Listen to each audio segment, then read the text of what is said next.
RSS యొక్క భావజాలము, BJP యొక్క విధానము ఈ దేశంలో ఉన్న రిజర్వేషన్లను రద్దు చేయడమే. వాళ్ళ ఆఖరి యుద్ధం ప్రకటించారు ఈ రాజ్యాంగం మీద. ఆ ఆఖరి యుద్ధమే ఎస్సీ ఎస్టీ ఓబీసీ రిజర్వేషన్ల రద్దు. ఈ ఎస్సీ ఎస్టీ ఓబీసీ రిజర్వేషన్లు రద్దు చేయాలంటే 400 సీట్లు కావాలి. 2/3 మెజారిటీతోని లోక్సభ రాజ్యసభలో ఈ బిల్లును ఆమోదింపజేసి అన్ని రాష్ట్రాల మీద ఒత్తిడి తీసుకొచ్చి రిజర్వేషన్లను రద్దు చేయడానికి భారతీయ జనతా పార్టీ కుట్ర చేస్తుంది.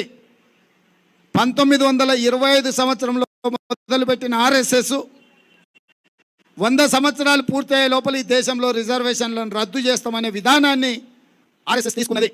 2025కు 100 సంవత్సరాలు ఆర్ఎస్ఎస్ ఆవిర్భవించి పూర్తి కాబోతుంది. కాబట్టి రిజర్వేషన్లను రద్దు చేయాలన్న పట్టుదలతోని ఆర్ఎస్ఎస్ ఉన్నది. ఆర్ఎస్ఎస్ పెద్దలు చాలా సందర్భాలలో రిజర్వేషన్ల రద్దు విధానాన్ని ప్రస్తావించారు.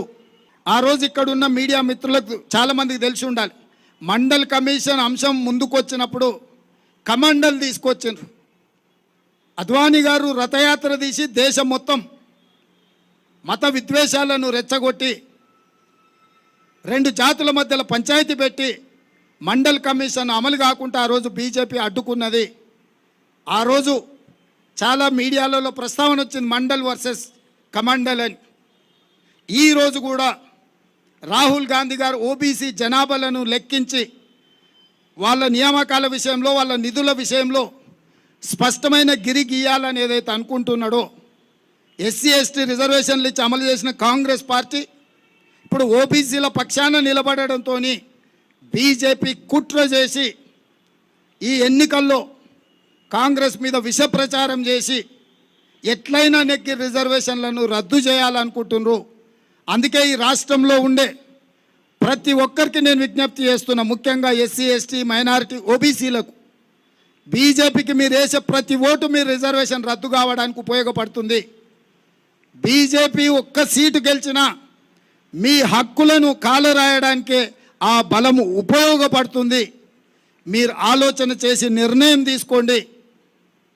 ఇవాళ మరి రిజర్వేషన్లనే రద్దు చేయాలనుకుంటున్న బీజేపీకి కొంతమంది వర్గీకరణ విషయంలో పోరాటం చేస్తున్న వాళ్ళు ఏ విధంగా మద్దతు ఇస్తారో నాకైతే తెలీదు.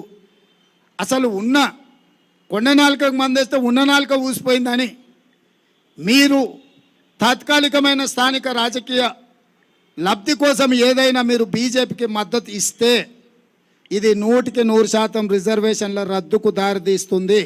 రిజర్వేషన్లు ఉండాలన్నా రిజర్వేషన్లు రద్దు కావాలన్నా అనే రెఫరెండంకి ఈ దేశంలో ఎన్నికలు జరుగుతున్నాయి. కాంగ్రెస్ పార్టీ రిజర్వేషన్లు ఉండాలి అనుకుంటుంది. ఎస్సీ ఎస్టీ ఓబీసీ మైనారిటీలకు అండగా నిలబడాలి అని కాంగ్రెస్ అనుకుంటుంది.